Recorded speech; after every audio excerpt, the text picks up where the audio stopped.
Olá, muito boa noite para você meu irmão, para você minha irmã, para você aí que está curtindo, que está navegando, que está buscando no Senhor uma palavra de fé, uma palavra de vida. Muito boa noite, a paz do Senhor para você, meu querido, para você. Meu irmão, minha irmã abençoada nessa noite, né? Terça-feira, infelizmente, quando a gente fala infelizmente, falando, me referindo à terça-feira de carnaval, algo absolutamente difícil para um cristão por causa dos valores morais, por causa dos valores intensos que a Bíblia traz sobre a nossa vida, né? Acho que é por isso que o cristão é tão perseguido, por causa dos valores morais que nos é aplicado pela palavra de Deus e do qual nós aceitamos muito bem, né? Nós convivemos muito bem com os valores bíblicos, com os valores morais. Está chegando gente aí, missão, Jesus Caminho está assistindo, Rosângela Costa, Anglia, paz do Senhor para vocês, Deus abençoe a vida de cada um dos irmãos e nós vamos seguindo aí com a palavra de Deus. Eu gostaria muito, mas muito menos da participação dos irmãos junto comigo, junto para que a gente pudesse fazer algo no sentido que nos acrescentasse, cada um desse um pouquinho, cada um colocasse um pouquinho de si, ou uma sugestão, ou uma pergunta, ou trouxesse também um texto, enfim, algo que nos abençoasse de alguma maneira. No demais, muito boa noite para você. A gente dá sempre esses minutinhos para o pessoal ir agregando, para as pessoas irem se achegando aí e a gente poder falar da palavra do Senhor, a palavra de fé, a palavra de vida. Algumas ações são muito claras. Boa noite, paz, Anglia. Deus abençoe sua vida, minha irmã. Deus te abençoe, serva de Cristo. A palavra ela é muito forte no sentido da sua autoafirmação, daquilo que ela fala de si mesma. Jesus fala assim que, olha, sois limpo pela palavra que vos tenho dado. O Senhor liberou a sua palavra e os curou. Foi a palavra de Deus que criou, que gerou a criação do mundo. Então, todas essas coisas, tudo isso que acontece na nossa vida está sempre ligado, está diretamente ligado à palavra de Deus e nós precisamos nos fortalecer, precisamos crescer, precisamos conhecer, precisamos nos arraigar cada dia mais, enraizar as nossas vidas no que se refere à palavra de Deus. Afinal, nós não podemos permitir que o Evangelho sofra desvios da palavra do Senhor, sofra desvios do caminho principal, do caminho que conduz o crente, que nos conduz a Cristo, nos conduz ao arrependimento, conduz à transformação de vidas, ok? Então vamos lá, vamos ao texto desta noite, essa terça-feira, e vamos lá, está em Oséias, no capítulo 6, é um texto bastante conhecido, eu quero trazer para os irmãos o sentido claro que o Espírito Santo colocou no meu coração a respeito do mesmo. E diz assim: conheçamos e prossigamos firmemente, adorando e conhecendo ao Senhor. Tão certo como nasce o sol, sua vinda ocorrerá sobre todos nós, como as boas chuvas que vivificam a terra nos tempos apropriados. Conheçamos Oséias capítulo 6, versículo 3. Conheçamos e prossigamos em conhecer ao Senhor. O texto de Romanos no capítulo 8, se não me engano, versículo 14, versículo 16, trazem duas funções importantes a respeito disso. Ele fala assim que quando nós nascemos, né, a Bíblia diz assim que todo aquele que é nascido no Espírito é filho de Deus. Todo aquele que é guiado pelo Espírito, né, Romanos 8,14, todo aquele que é guiado no Espírito, esse é filho de Deus. A palavra no grego que aparece ali é a palavra huios. Bruno Tavares, glória, Deus abençoe, boa noite, paz do Senhor para você também, meu irmão. Vamos participando, querido, vai dando o seu glória, eu fico feliz, né? Eu me sinto emocionado de poder falar aos irmãos aí, falando até a irmãos de outros países, né? De língua hispânica, Muito buenas noches a los hermanos que estão ouvindo a palavra de Deus. Vamos lá. E o que é o Ruios? O que é o Ruios? O Ruios é o filho maduro, é o filho que já entende, é o filho que compreende as coisas do Senhor. Mas no verso 16 ele fala assim que aqueles que são nascidos de Deus são filhos de Deus. E a palavra filhos aparece ali, é teknon, que significa um filho recém-nascido, uma criança, um bebê que precisa de cuidados especiais, que precisa de uma alimentação especial. Muito bem, os dois são filhos e são filhos legítimos. Se fosse possível fazer um DNA espiritual da paternidade desses filhos, com certeza daria lá o filho do Deus eterno. Nos dois casos, a diferença está na maturidade de cada um. E essa maturidade veio através do conhecimento bíblico. Nós só nos tornamos varões maduros, pessoas capazes, pessoas em condições de pregar o evangelho, por exemplo, de ministrar a palavra, de convidar pessoas a andar no caminho da salvação, a se arrependerem, à medida que nós conhecemos essa palavra e enraizamos nela. E é isso que Deus quer. Pessoas enraizadas na palavra, pessoas que estão envolvidas, pessoas que estão ali compartilhando a palavra de Deus na sua essência mais pura diante do Senhor. Quantos de nós, assim, quando nascemos, aquele desejo do primeiro amor, ele é fantástico, ele é maravilhoso, porém, ele precisa ser controlado, ele precisa ser direcionado na posição certa, em mostrar o caminho. Quando nós nos encontramos com Deus, há uma explosão de amor, há uma explosão de vida. A gente quer compartilhar aquilo com todo mundo. Você se lembra do dia que você nasceu em Cristo, no dia que o seu espírito explodiu na unção e na bênção do Senhor? É evidente, olha, Garibaldi aí entrando junto conosco nessa live. Deus abençoe, Garibaldi. Então, nesse dia Deus falou muito aos nossos corações e nós passamos anos a fio com aquela explosão, com aquele poder, com aquela coisa que nos controlava dioturnamente, aquele desejo, aquela ansiedade de proclamar, de mostrar aos cativos, de mostrar aos perdidos o caminho da salvação. Olha, a salvação em Cristo Jesus. Por quê? Porque Ele me salvou. Eu senti do teu amor, o amor de Cristo encheu o meu coração, encheu a minha vida, e áreas que eu jamais esperava que seria impactado foram, porque Deus faz uma obra completa na minha vida. Deus trabalha grande e verdadeiramente no meu coração. Pois é, esse amor aí, esse desejo fortíssimo, muitas vezes incontrolável, que toma conta do nosso coração, precisa de um suporte, precisa de uma manutenção, precisa de que seja direcionado nas posições corretas. Para quê? Para que nós não venhamos a errar, para que a gente não perca a alegria inigualável, exatamente, meu pastor, para que a gente não perca a direção, para a gente não perca o fundamento bíblico da palavra do Senhor, o fundamento dos ensinamentos do nosso Senhor Jesus Cristo, para que a gente mantenha a essência do Evangelho totalmente viva e totalmente eficaz, e a gente não perca, sabe o que? A gente não perca a direção de Deus. A ânsia de pregar, a ânsia de falar é muito grande, a ânsia de falar é algo, é uma alegria inigualável, como já foi descrito aqui, mas precisamos ter o quê? Direcionamento. E esse direcionamento vem da onde? A igreja em si, a igreja, a casa do Senhor ali, ela é um grande berçário. Ela é um berçário, ela é um colégio, ela é uma faculdade, ela é aonde o homem, aonde a pessoa aprende, aonde o novo convertido aprende os conceitos básicos do Evangelho para que possa, evidentemente, levar a outros.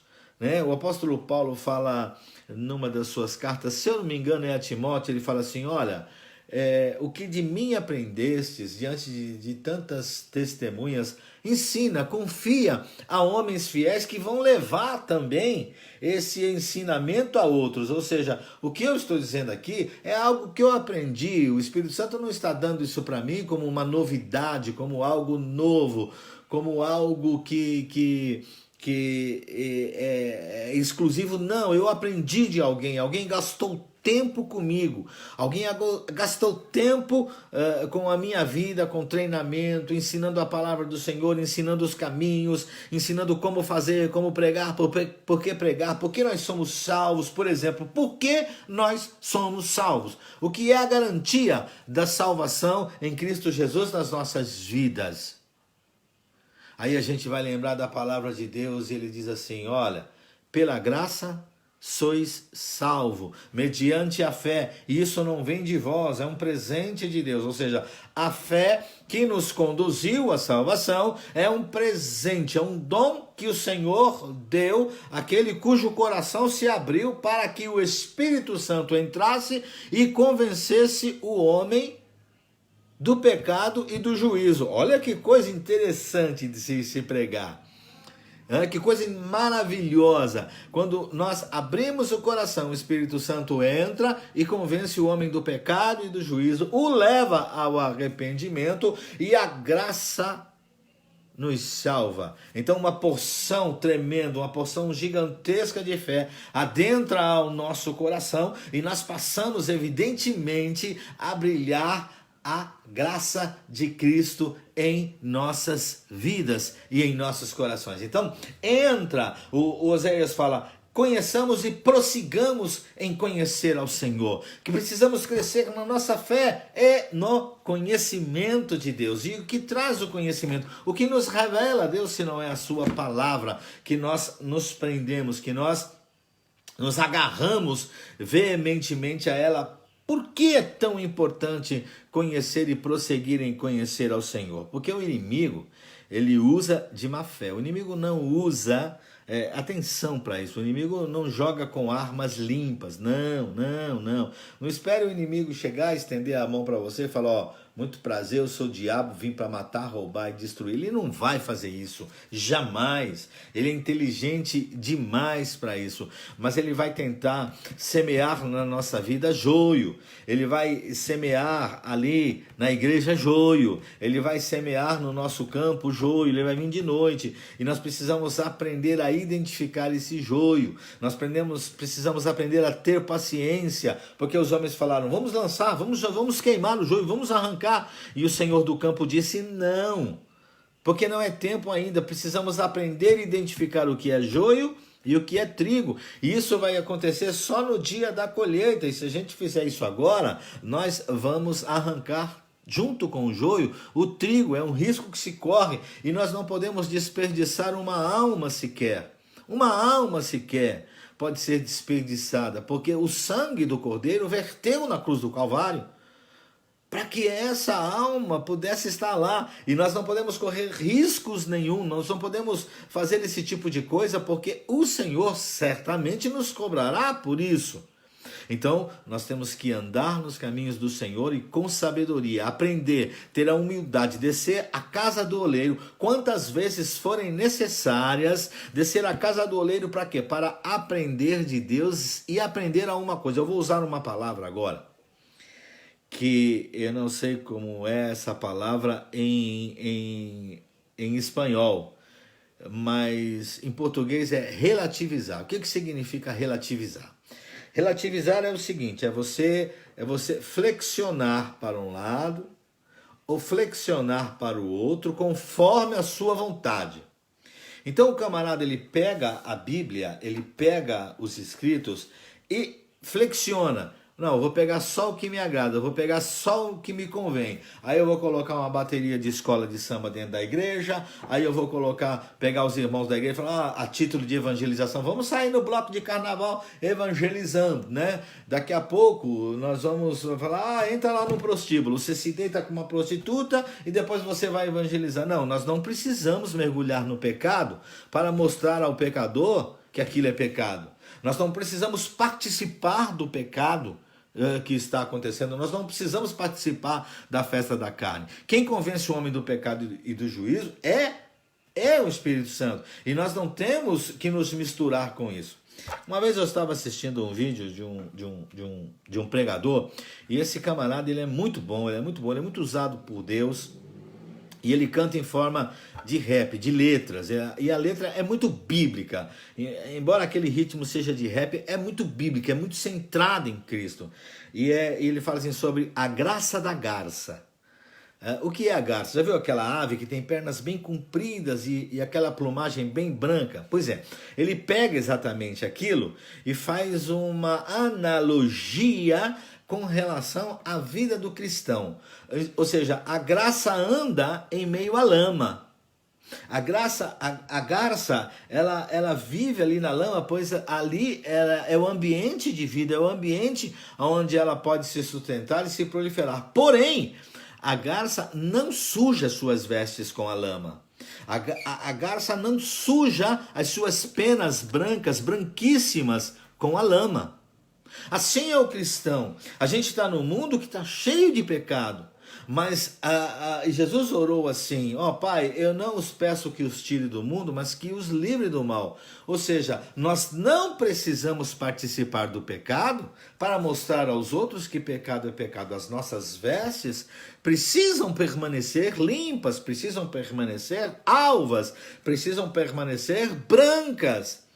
Porque, de repente, uma falsa doutrina, por um falso profeta, por um falso pastor, por um enviado do diabo que entra na igreja e entra anunciando uma nova doutrina, e aquilo entra destruindo a harmonia, destruindo, impactando diretamente a santificação, a santidade que há no corpo de Cristo, e nós vamos fazendo o quê? Não, isso agora, peraí, espera um pouco, não. E a gente começa, aí é que está, relativizar. A gente começa a dobrar, a flexionar a palavra de Deus de acordo com aquilo que nós queremos, de acordo com aquilo que nós desejamos. Então o nosso coração começa a estar à frente da vontade de Deus, à frente da vontade do Senhor e não atrás. Isso é um perigo tremendo, principalmente para o neófito. Quem é o neófito? O neófito é o novo convertido, é a criança na fé. É aquele homem que não viveu experiências o suficiente com Deus e nem mesmo ainda tem entendimento completo da sua palavra para poder realizar ministerialmente uma obra. Porque ele surge, porque ele está sob o risco de uma destruição, tanto da sua vida como das vidas que o seguem. Ele tá sob o risco de impetrar dentro da igreja uma heresia. Porque o que é uma heresia? Aquilo que é contrário à palavra de Deus.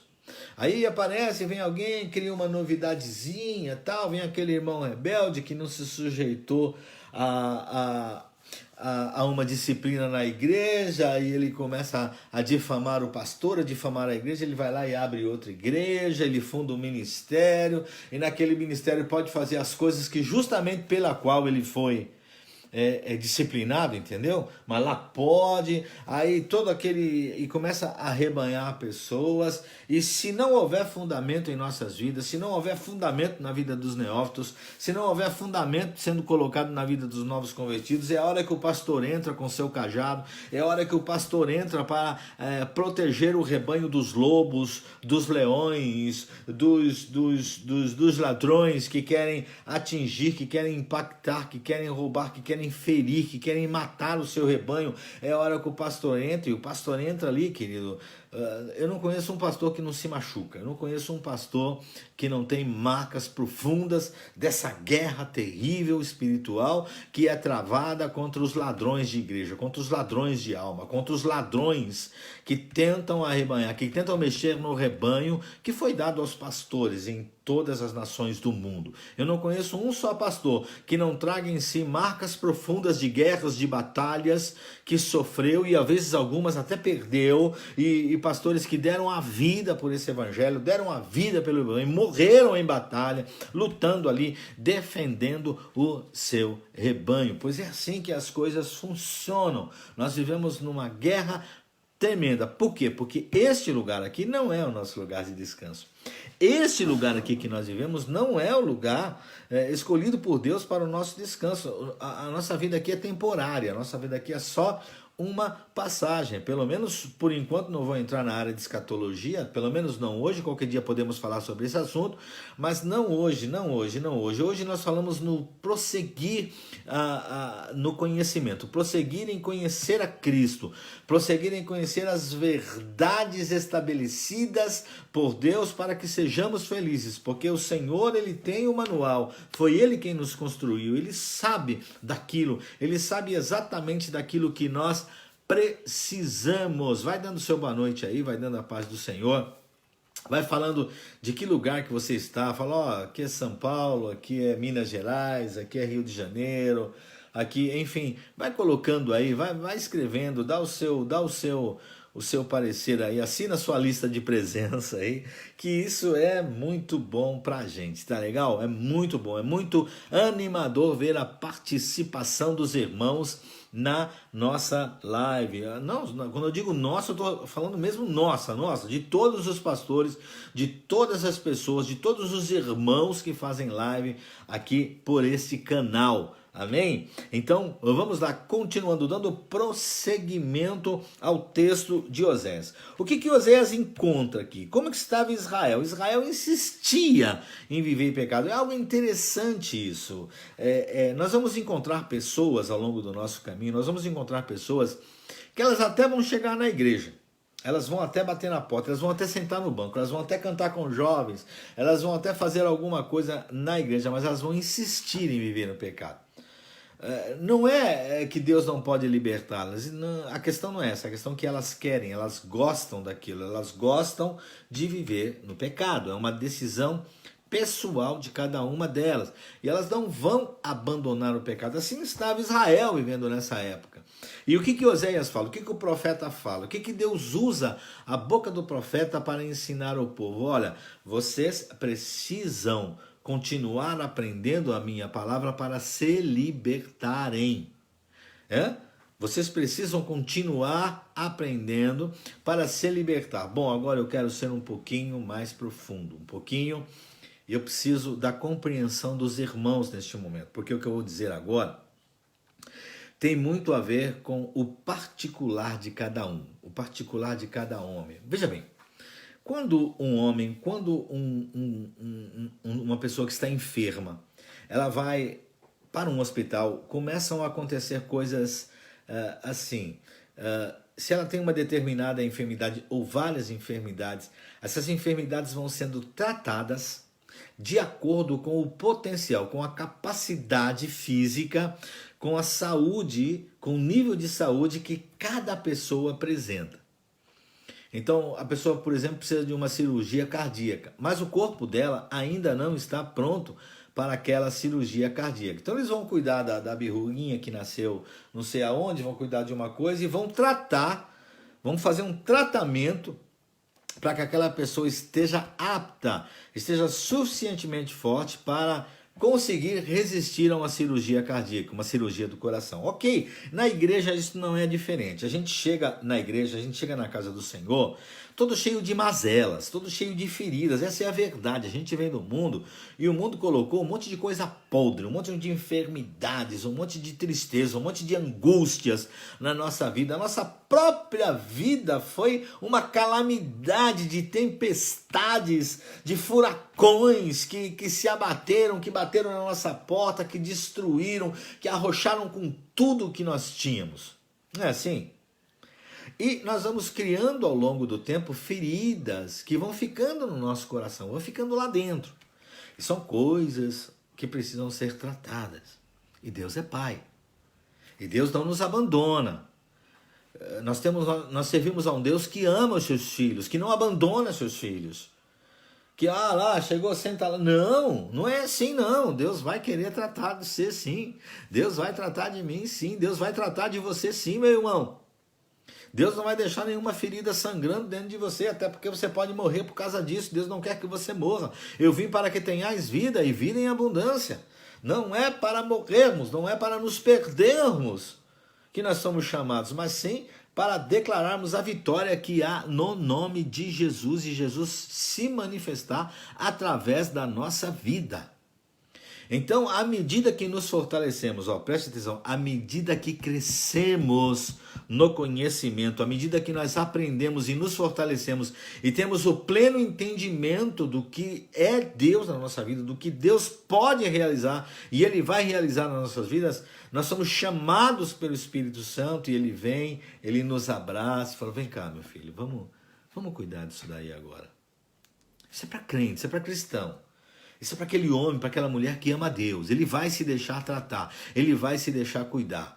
Sabe, a gente pode até reagir no começo, igual aquela criança, lembra que se machucou? Eu sou do tempo que mertiolate ardia, entendeu?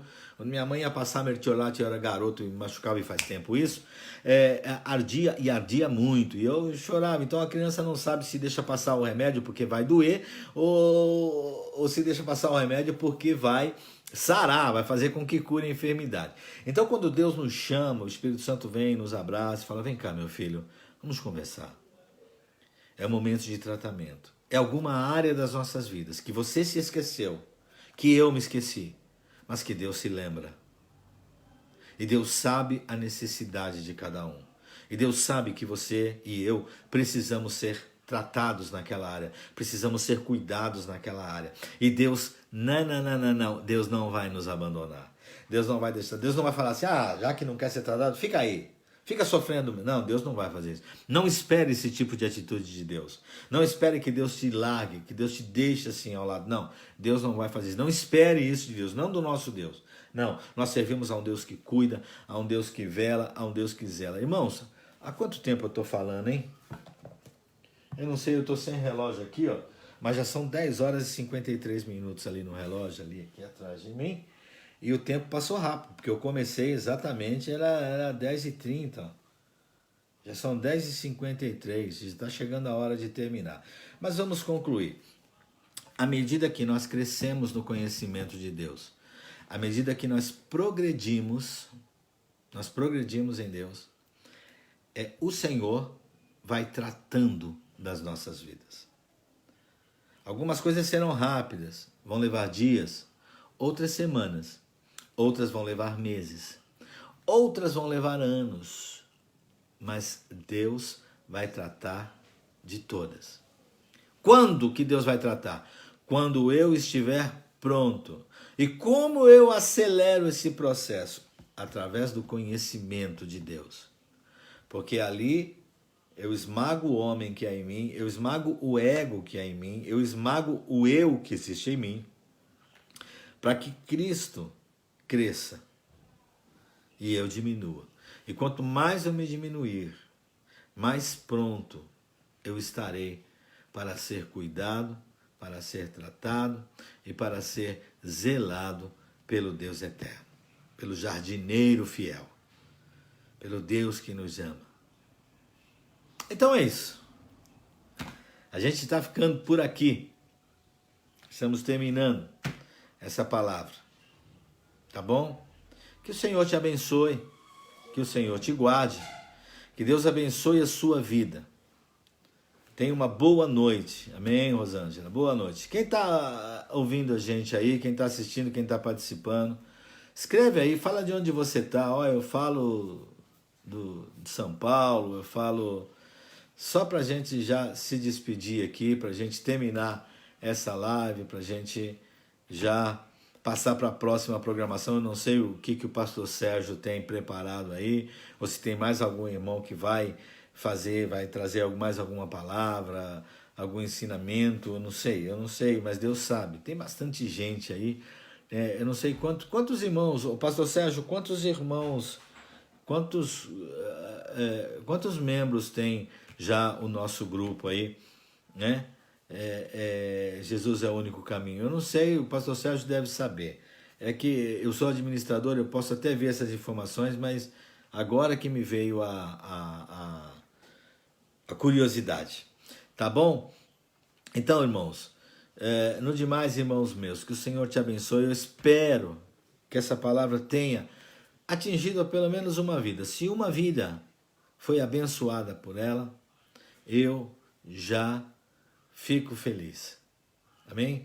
Porque o Senhor esteve conosco todos esses momentos. Então, irmãos, que o Senhor te abençoe, Que o Senhor te guarde. Que o Senhor te dê uma noite abençoada, próspera, uma quarta-feira abençoada, no nome de Jesus.